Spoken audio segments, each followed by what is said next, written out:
Sirs and madams, ladies and gentlemen, She just started to pop it for a nigga and look back and told me, baby, it's real. o que vocês verão a seguir é uma produção audiovisual para apresentar a vocês um dos conceitos abordados na sociologia por Pierre Bourdieu, os capitais simbólicos. Os participantes: Sara Neila, Clara Lua, Yuri Santiago and Joab ou Joab.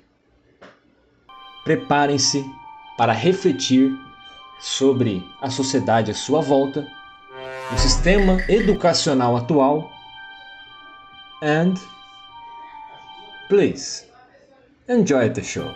Ladies and gentlemen,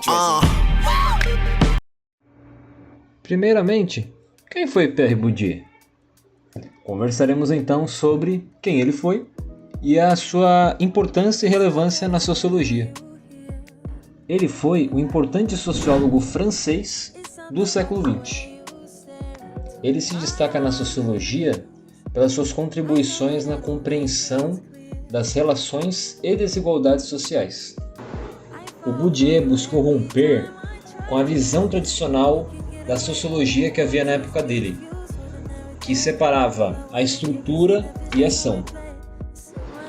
Ele propôs uma abordagem que unisse esses elementos, a estrutura e a ação, por meio de conceitos como hábitos, campo e capital, que foram conceitos que ele tinha criado na época dele ao longo da carreira como sociólogo. A sua obra, carreira e contribuições influenciaram não só a sociologia, mas também a educação, a antropologia e também a filosofia. Tanto que a gente está tendo apresentações em aula de filosofia, né? Que faz muito sentido. Tá. E qual foi o contexto do surgimento desse conceito dos capitais simbólicos? Esse conceito de capitais surgiu como parte do esforço do Bourdieu para explicar como as desigualdades sociais são mantidas. Mesmo em sociedades que parecem oferecer igualdade de oportunidades, essas desigualdades se reproduzem. O Bourdieu ampliou o conceito de capital, que antes era focado no econômico apenas, para incluir outras formas, como a cultural, a social e a simbólica.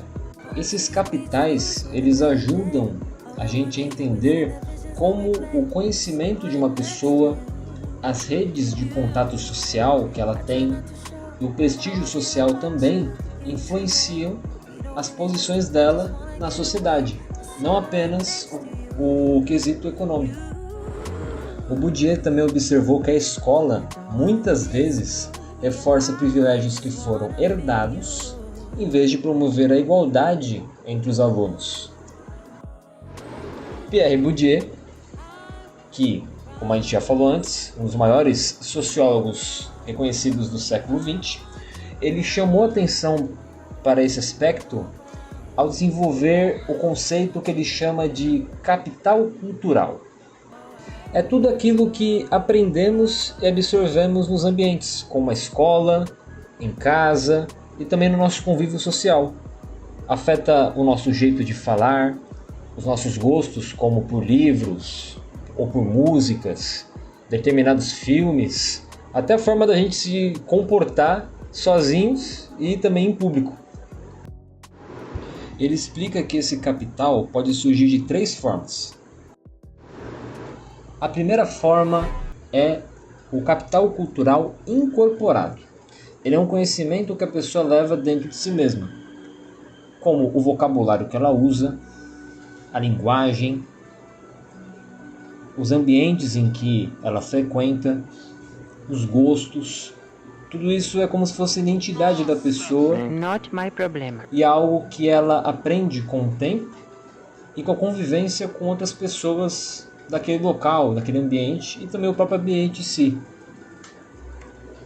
Então, se eu for uma criança que nasceu em uma classe média, média baixa, média alta, não sei, eu vou ter determinados gostos, como brincar com carrinho, bonecos, assistir Backyardigans. Enquanto aqueles que estão numa classe mais alta, as crianças estão no ambiente mais de alta classe social, vão ter gostos por outras coisas, outros interesses como leitura, música, visitar museus, por exemplo. A segunda forma é o capital cultural objetivado, um objetivado mais no sentido de objeto, que são os bens culturais, como os livros, obras de arte, instrumentos musicais, são os objetos que podem ser usados ou contemplados como uma forma de arte. E eles ajudam a desenvolver o conhecimento e mostram o acesso à cultura que uma pessoa pode ter.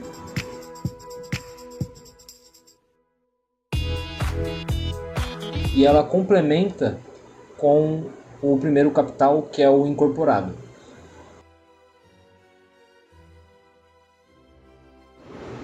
E por fim, temos o capital cultural institucionalizado. É quando o conhecimento de uma pessoa ele é reconhecido oficialmente. Por exemplo, por meio de diplomas e certificados que foram dados por uma universidade. Ok, entendemos quais são as formas, de acordo com Bourdieu, que o capital cultural aparece. E também, segundo ele, quem nasce em famílias que têm mais capital cultural já sai na frente daqueles que têm menos. Crianças que fazem parte dessa primeira família que tem mais capital cultural, elas vão ter mais facilidade para entender os conteúdos que são passados na escola, vão falar como os professores esperam que elas falem, e então, por causa de tudo isso, elas vão se encaixar melhor nesses espaços sociais.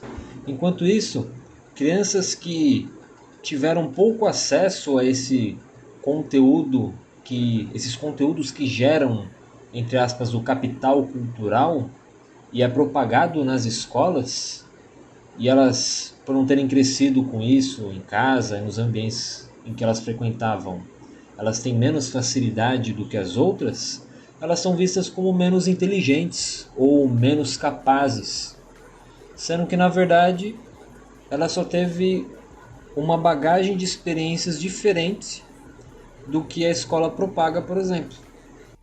Caralho, Joab, tá falando uns negócios aí muito zica, mano. Esse negócio aí de capital cultural, mó Paranauê doido, né, mano? Muito chave, mano. O que vocês acabaram de ouvir, nossa, é um cara desprovido de capital cultural, cara. Bom, brincadeiras à parte, abordamos então o que é o capital cultural. Agora vamos falar então sobre o que é o capital social. Ele é o valor das redes de relacionamento que o indivíduo tem com outras pessoas e também de normas sociais que promovem uma cooperação e um apoio mútuo entre eles. Ou seja, são laços que a gente cria e que nos ajuda a viver melhor em sociedade. Pensadores como o Bourdieu, por exemplo, eles ajudaram a entender como essas interações sociais funcionam como uma verdadeira riqueza, uma que não está no banco, mas sim nas conexões entre as pessoas, nos vínculos que elas têm umas com as outras. Sirs and Madams, então falamos a respeito de capital cultural, o capital social, o capital econômico, que é os bens e posses, e o capital simbólico, que eu diria que é a soma desses três outros capitais anteriores, ou os três outros contribuem diretamente para ele. Significa o prestígio que um indivíduo tem na sociedade baseado nos contatos que ele tem, o quanto de bens e posses ele tem.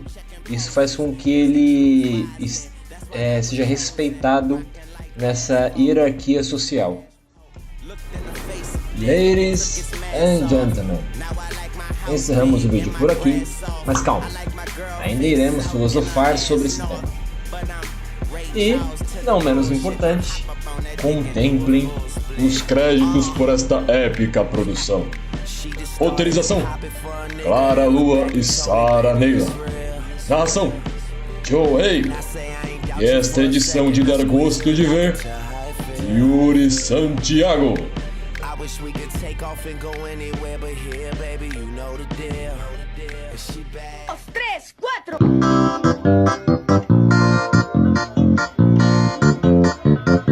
Subi no pé de pera pra arrancar uma pera. A pera tava podre, eu desci com a goiaba. O trem anda no ar, o avião anda na linha. A vaca bota ovo e tu tira leite na galinha. Vou falar de novo. Subi no pé de pera pra arrancar uma pera.